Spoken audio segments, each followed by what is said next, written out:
होगी, और पिछली बार मैं आई थी तो ऐसे ही बहुत जल्दबाजी में अदालत के बाहर आपसे बात हुई थी, तो मैंने सोचा कि बहुत सारे लोग उसको भी बात करना चाहते थे, बात नहीं हुई। आज मैंने कहा आपसे यहाँ मिल के बात की जाए। तो जैसा कि आप जानते हैं कि 1 साल हो गया, 1 साल से ज़्यादा अरसा हो गया सरकार को बने हुए, और उस वक्त लोगों ने बहुत ही बढ़ चढ़ के असेंबली इलेक्शंस में हिस्सा लिया था। कश्मीर में जहाँ बाइकआउट होता था वहाँ भी लोग निकले बड़ी तादाद में, क्योंकि लोगों की मुश्किलात बहुत थी। लोग बहुत तंग आ गए थे, बिजली की वजह से, बिजली फीस की वजह से, महंगाई की वजह से, बेरोजगारी की वजह से, और जो उन दिनों में ये बुलडोजर चलता था, जहाँ किसी गरीब ने कोई 5 मरले 10 मरले पे अपनी वो छत बनाई होती थी उसको तोड़ दिया जाता था, मुलाजिमों को डिसमिस किया जाता था। तो उस वजह से लोगों ने फैसला किया कि एक सरकार को चुनेंगे जो एक मजबूत सरकार होगी, और यही वजह है कि एनसी कांग्रेस अलायंस को तकरीबन 50 सीटें मिली, मेंबर पार्लियामेंट भी इनको मिले, और अब राज्यसभा में भी और जो है 3 मेंबर मिले इनको। तो लोगों ने ये सोच को इनको वोट दिया कि हमें एक मजबूत सरकार चाहिए जो मैनिफेस्टो जो इनका होगा उस पर काम कर सके किसी झिझक के बगैर। मगर आप देखते हैं 1 साल हो गया है, और ऐसे में इलेक्शन आ गया, नगरोटा का इलेक्शन आ गया, बड़गाम का इलेक्शन आ गया, और एक कैंपेन चली। बड़ा अजीब लगता है कि जब उमर साहब से लोग सवाल करते हैं कि हमने आपको इज्जत रखी, बड़गाम के लोगों ने बहुत इज्जत रखी, बहुत बड़ी हजारों की तादाद में उनको लीड दी, तो वो पूछते हैं आप 1 साल से कहाँ थे, तो कहते हैं पीडीपी बीजेपी। वो कहते हैं आपने वादा किया था कि हम स्मार्ट मीटर नहीं लगाएंगे, आपको फ्री बिजली देंगे, तो यहाँ से कहते हैं पीडीपी। वो कहते हैं आपने कहा था कि गैस जो है सिलेंडर फ्री देंगे साल के 12, तो यहाँ से कहते हैं पीडीपी। राशन देंगे फ्री, तो पीडीपी। 1 लाख नौकरी देंगे। मतलब हर सवाल का जवाब उमर साहब को बजाय ये कि वो लोगों के पास जाएं, उनको बताएं कि 1 साल में उन्होंने अपने कितने वादे पूरे किए, लोगों की कितनी मुश्किलात दूर कर दी। उनकी जबान पे सिर्फ पीडीपी का नाम आता है, सिर्फ पीडीपी जैसे, मतलब उनको और कहने के लिए कुछ भी नहीं है।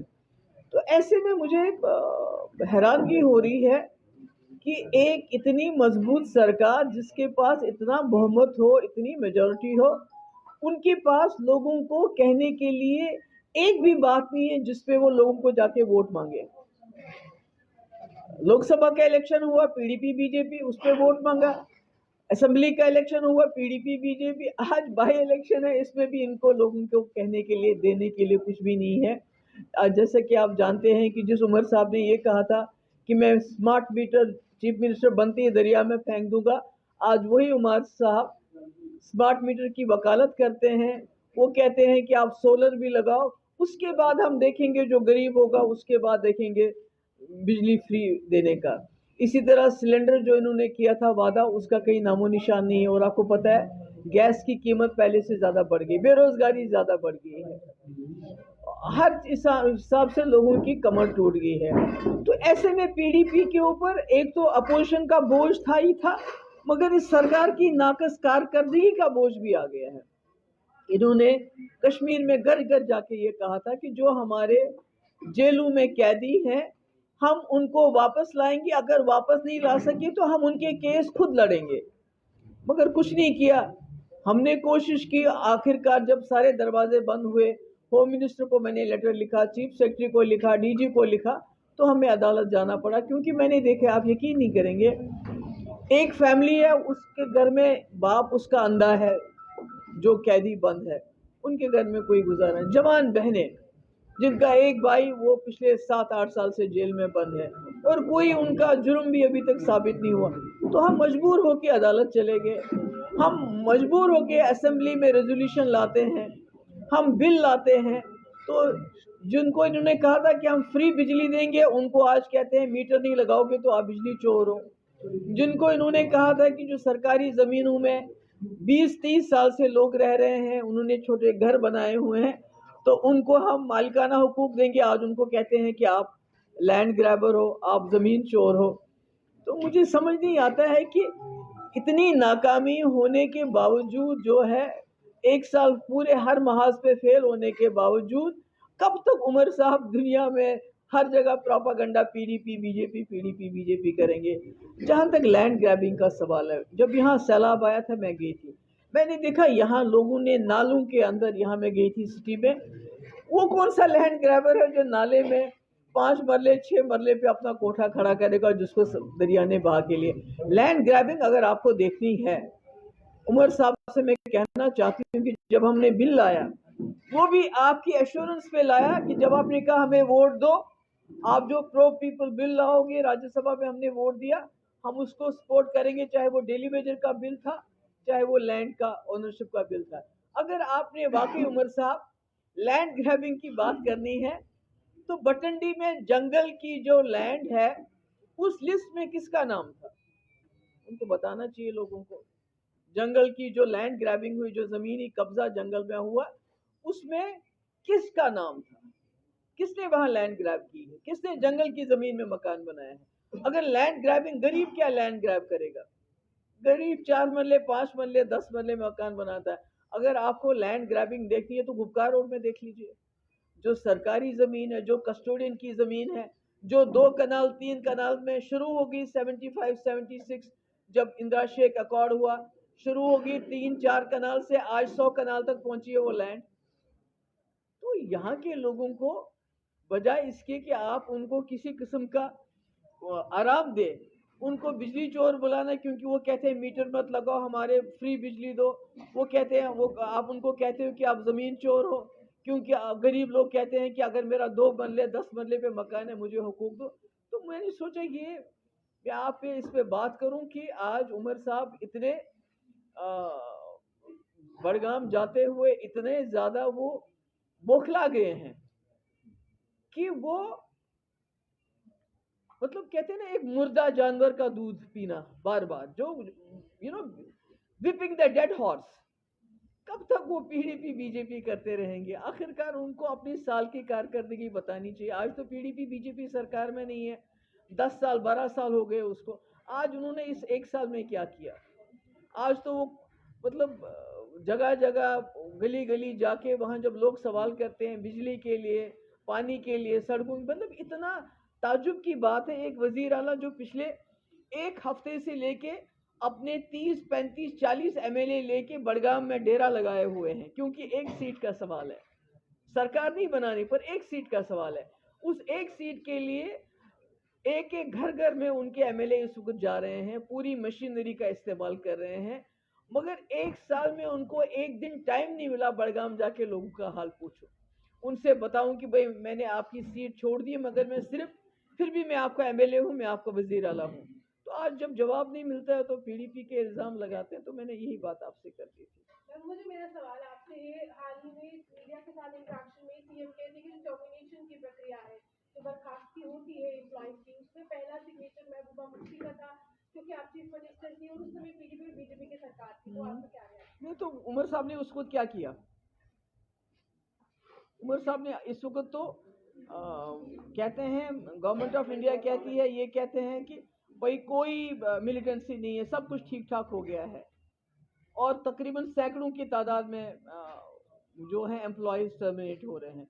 तो मुझे बताइए तब उमर साहब ने क्या किया? उन्होंने शोर उठाया, उन्होंने मुझसे पूछा, उनको मुझसे पूछते तो मैं उनको सबूत भी दे देती उस वक्त। आज तो कोई सबूत नहीं है, आज तो जस्ट जज जूरी और एग्जीक्यूशनर एक ही है, वो ऑर्डर निकालते हैं और उमर साहब चूं तक नहीं करते हैं, बात नहीं करते हैं।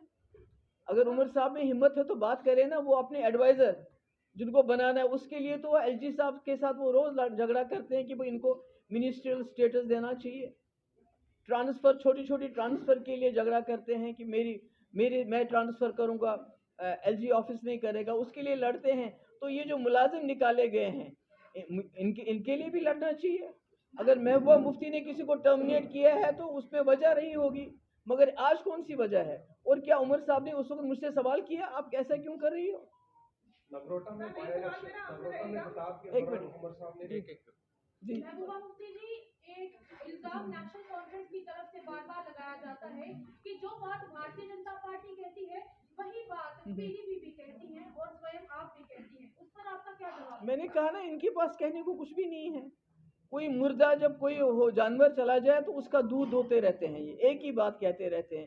ان کو پوچھئے کہ آپ نے کہا تھا میں اسمارٹ میٹر نہیں لگاؤں گا، فری بجلی دوں گا، کہاں ہے؟ آپ نے کہا تھا 1 لاکھ نوجوانوں کو روزگار دوں گا، کہاں ہے؟ آپ نے کہا تھا پرزنرز کو واپس لاؤں گا، کہاں ہے؟ آپ نے کہا تھا میں ٹرمینیشن آف امپلائیز کا روکوں گا، کہاں ہے؟ آپ نے کہا تھا 12 گیس سلنڈر سال کے فری دوں گا، کہاں ہے؟ 10 کلو راشن فری دوں گا، کہاں ہے؟ کرپشن ختم کروں گا. آپ کو معلوم ہوگا کہ سب سے زیادہ اس وقت مائننگ اور دوسرے میں جتنی کرپشن آج ہو رہی ہے اوور آل، شاید ایل جی ایڈمنسٹریشن میں اتنی کرپشن نہیں. تو کیا کیا انہوں نے؟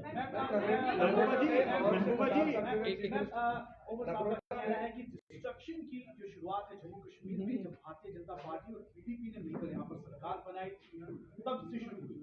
اس میں کچھ چیزیں انہوں نے گنائی کی. جی ایس ٹی کی شروعات آپ نے کی، سی ایکٹ 2002 آپ لوگوں نے اسے یہاں پر امپلیمنٹ کیا، اور 2016 کی انریسٹ جو ہے وہ آپ لوگوں کی دین ہے. اور 2010 میں جو مسل میں فیک انکاؤنٹر ہوا، شپین میں ریپ اور مرڈر ہو گیا 2 لیڈیز کا، اس کے بعد 2010 کا انریسٹ ہوا، اس کے ذمہ دار کون تھے؟ افضل گورو کی پھانسی کا ذمہ دار کون تھا؟ محبوبہ مفتی میں تو کوئی فیک انکاؤنٹر نہیں ہوا میرے ٹائم میں. میرے ٹائم میں تو کوئی خدا نہ خاصا ایک بچی کے ساتھ زیادتی ہو گئی تو میں نے 2 منسٹر ڈراپ کیے. تو عمر صاحب نے کیا کیا؟ اگر آپ if you keep on beating the dead horse، کیونکہ اگر عمر صاحب کے پاس آج اپنے 1 سال کی کارکردگی کے لیے کچھ کہنے کے لیے ہوتا، انہوں نے کچھ کیا ہوتا، تو ان کو محبوبہ مفتی کا سہارا نہیں لینا پڑتا، پی ڈی پی کا سہارا نہیں لینا پڑتا. نگروٹا میں اسپیچ کے دوران عمر عبداللہ صاحب نے عوام سے کہا کہ آپ جو ووٹ دیں گے وہ سرکار میں اپنی حصے داری کے لیے دیں گے، سرکار بنانے کے لیے. آپ کو نہیں لگتا یہ بڑا ریزن ہے عوام سے ووٹ مانگنے کا؟ دیکھیے پرابلم یہ ہے کہ عمر صاحب جس طرح پچھلے 1 سال میں انہوں نے سرکار چلائی، ناکام ہو گئے ہیں، ہر ایشو پہ خاموشی اختیار کرتے ہیں، ہر ایشو میں وہ کہتے ہیں اپنی جو ان کو اپنے کام کرنے ہوتے ہیں وہ کرتے ہیں، مگر جو لوگوں کے کام ہیں اس میں کہتے ہیں میں نہیں کر سکتا. تو اس میں اس وقت عمر صاحب بڑگام کا ماحول دیکھ کے، کیونکہ اگر آپ دیکھیں گے بڑگام میں لوگوں کی زبان پہ ایک ہی بات ہے کہ آپ 1 سال کہاں رہے عمر صاحب؟ ہماری مفت بجلی کہاں ہے؟ ہمارے مفت گیس سلنڈر کہاں ہے؟ ہمارے روزگاروں کا، نوجوانوں کا روزگار کہاں ہے؟ تو اب وہ تھریٹننگ کرتے ہیں، یعنی دھمکی دیتے ہیں کہ اگر آپ نے سرکار کے کینڈیڈیٹ کو ووٹ نہیں ڈالا تو پھر آپ کیا کرو گے؟ ہم سرکار میں ہیں. تو لوگ کہتے ہیں آپ تو سرکار میں 1 سال سے ہو، آپ نے کون سا بھلا کیا ہمارا جو آپ کہتے ہو یہ سیٹ بھی ہماری جولی میں ڈال دو؟ کیونکہ بڑگام کے لوگ بھی ان کو کہتے ہیں آپ 1 سال سے ایم ایل اے نہیں چیف منسٹر ہو. تو چیف منسٹر بن کے جب آپ نے ہمارا بھلا نہیں کیا تو آج آپ کہتے ہو آپ ہمارے ایم ایل اے کو ووٹ دو، پھر وہ منسٹر بنے گا تو وہ کیا کمال کرے گا؟ دیٹ مینس عمر عبداللہ، ایک منٹ، عمر عبداللہ از تھریٹننگ. وہ دھمکی دے رہے ہیں، سرکار کو ایک ویپن بنا کے، ایک ہتھیار بنا کے استعمال کرتے ہیں. اگر ہم کو ووٹ نہیں دیا، ہم سرکار میں ہیں، ہم پتہ نہیں کیا کریں گے. محبوبہ جی، بہار کے الیکشن سے اور بہار کے الیکشن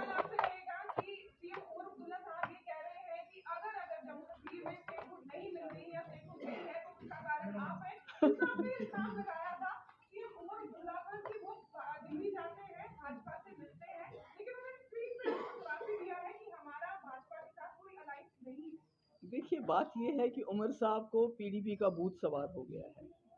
عمر صاحب کو معلوم ہے کہ اگر جموں کشمیر میں کوئی جماعت جو ان کا بیٹر آلٹرنیٹو ہو سکتی ہے اور پروو بھی کیا ہے وہ پی ڈی پی، اس لیے ان کو دائیں بائیں اوپر نیچے پی ڈی پی کے علاوہ کچھ نظر نہیں آتا ہے. نہیں تو ہمارے پاس 3 ایم ایل اے ہیں، اسمبلی میں ہمارے ریزولوشن، ہمارے بلز وہی چلتا ہے اور تو کچھ نہیں چلتا ہے. ہم نے لایا لینڈ کا بل، ہم نے لایا کہ فیس معاف ہونی چاہیے، 1 ٹائم معاف ہونی چاہیے غریب لوگوں کی فیس، ہم نے لایا ڈیلی ویجرز کا بل، وقف پہ ہم نے بل لایا. تو سب کچھ تو P D P 3 M L A لے کے کرتی ہے. تو 3 ایم ایل اے سے اتنا ڈر لگتا ہے، وہ سوچتے ہیں اگر چوتھا بھی آ گیا تو پھر کیا کریں گے. اسی لیے محبوبہ جی، سے کہا جا رہا ہے کہ 2024 میں Omar Abdullah was Delhi to second alliance. اب انہوں نے کہا کہ ایسا کچھ نہیں تھا، آپ کو لگتا ہے کہ ایسا کچھ رہا ہوگا؟ دیکھیے مجھے تو معلوم نہیں ہے. رانا صاحب، اگر آپ یاد کریں گے جو رانا صاحب جو چلے گئے دنیا سے، انہوں نے کئی بار ذکر کیا کہ 2014 میں وہ اور عمر صاحب کئی بار جو اس وقت امت شاہ صاحب ہوم منسٹر نہیں تھے، وہ پریزیڈنٹ تھے، کہ ان کے پاس چلے گئے ملنے کے لیے کہ بھئی ہم ریڈی ہیں، آپ جو کہو گے. یہ رانا صاحب کے الفاظ ہیں، میں اس میں خود نہیں جانتی. مگر 370 ختم کرنے سے پہلے 2 दिन पहले फारूक साहब, उमर साहब और जो इनके मेंबर पार्लियामेंट मोदी जी से मिले, वहाँ क्या बात हुई अल्लाह ताला जानता है। इसलिए इनका आपस में क्या किस्म से ताना बाना है, क्या है, वो मुझे मालूम नहीं। मगर अगर 1 साल की आप कारकर्दगी देखिए उमर साहब की, जो चीज़ें बीजेपी ने 2019 से इम्प्लीमेंट की वो आज भी चालू है और उमर साहब बात नहीं करते उनके। महबूबा जी का जो मसला है वो Jammu Kashmir national conference solve कर पाएगी, क्योंकि वो बार बार कहती है कि हमने लगाया है और पक्का भी हम ही करेंगे, पर आज तक डेली वेजेस की बात नहीं की जा रही। देखिए डेली वेजेस का जहाँ तक सवाल है, मैंने अपने वक्त में उनका बायोमेट्रिक करवाया था। हमने 520 520 ही था, SRO 520, 1 लाख लोग डेली वेजेस रजिस्टर। उस वक्त मेरे ख्याल में कोई लाख के करीब डेली वेजेस रजिस्टर भी किए थे, फिर सरकार गिर गई। मैं इंसानियत के नाते पे इनके साथ हूँ, क्योंकि आपने देखा ये जो गरीब से गरीब तक डेली वेजेस तो बड़े आदमी का बच्चा तो नहीं बनता या बच्ची नहीं बनती, ये बहुत गरीब होते हैं, चाहे PHE हो, एस्टेट्स हो, RNB हो, हेल्थ में देखा होगा आपने, या स्कूल में देखा, बहुत ही बूढ़ी औरतें अभी भी खाना पकाती हैं, झाड़ू लगाती हैं और डेली वेजेस हैं। तो इंसानियत के नाते पे हमने इनके लिए एक बिल लाया था कि भाई इनको आप रेगुलराइज कर लीजिए, मगर उसको भी एंटरटेन नहीं किया गया। ये एक इंसानी इशू है। मेरी गुजारिश भी होगी उमर अब्दुल्ला साहब से कि आप इनको, अगर आप नया SRO नहीं लाना चाहते हैं, हमने जो SRO लाया था उसी के तहत आप इनको रेगुलराइज करें। महबूबा जी बिहार इलेक्शंस में अब महबूबा जी महबूबा जी बिहार के इलेक्शंस में अब धर्म के साथ मिलिटेंसी भी आ गई और गिरिराज सिंह ने ये बयान दिया है कि जितने भी मिलिटेंट मारे जाते हैं या पकड़े जाते हैं वो एक ही धर्म के क्यों होते हैं, और उन्होंने साथ में इसका पहलगाम का भी रेफरेंस दिया है कि पहलगाम में जिस तरह से जो कुछ हुआ वो भी एक धर्म और उसके मकसद से जुड़ा हुआ था। क्या कहेंगे? गांधी जी को किसने मारा था? 1 मिनट, गांधी जी को किसने मारा था? इंदिरा जी को किसने मारा? राजीव गांधी जी को किसने मारा? मुझे बताइए वो कौन थे? और आज भी गांधी जी के फोटो को कौन सी सबसे बड़ी जो टेररिस्ट है गोली मारती है, जो पार्लियामेंट में पहुंची? ये गिरिराज जी को मेरी तरफ से उससे जब सब जवाब देंगे वो कौन था, उनका नाम क्या था, उसके बाद वो बात करें।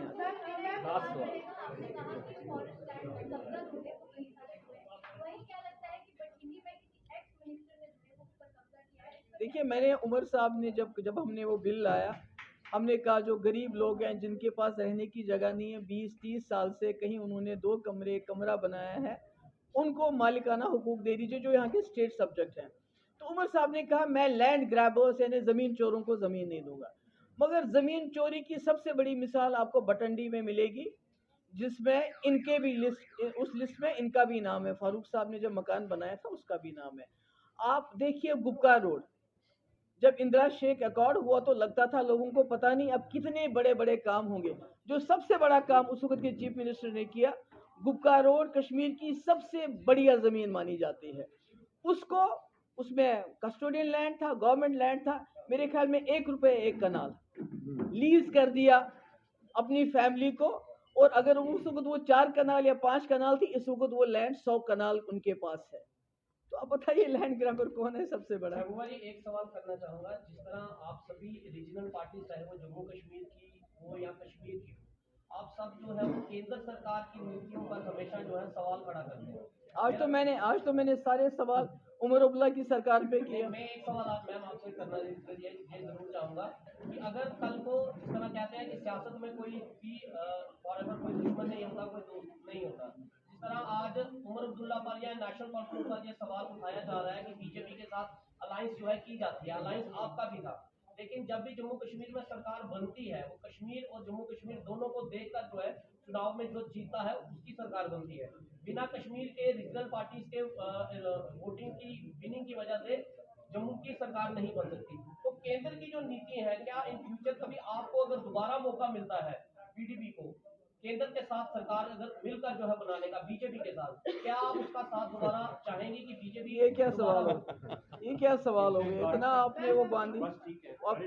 मेरा ख्याल में कि हम अभी जो जम्मू कश्मीर के साथ जो बीजेपी ने किया, हमने बीजेपी से सरकार बनाई थी और हमने रोका उनको 3 साल 370 खत्म करने से। हमने 12,000 नौजवानों के FIR वापस किए, हमने सीज फायर कराए, हमने 2 मिनिस्टर ड्रॉप किए। यानी मैंने अपना एजेंडा चलाया, PDP का एजेंडा चलाया, सारे बीजेपी के बड़े बड़े मिनिस्टर, अरुण जेटली जी को लेके, राजनाथ सिंह को और मिनिस्टर हुर्रियत के दरवाजे पे गए कि हमसे बात करो।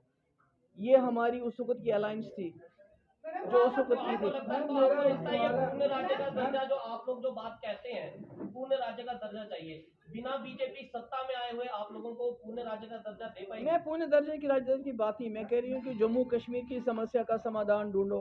जम्मू कश्मीर को आपने पिंजरे में बंद करा है, इसको हर तरफ से खोलो, चित्तगढ़ का रास्ता खोलो, करगिल अस्करदू खोलो, जम्मू को गेटवे ऑफ सेंट्रल एशिया और साउथ एशिया बनाओ, फिर कश्मीर जाओ, फिर यहाँ करगिल से, फिर लेह से, ताकि जम्मू कश्मीर सांस ले सके, खुल के जी सके और तरक्की कर सके। ये मेरा कहना है।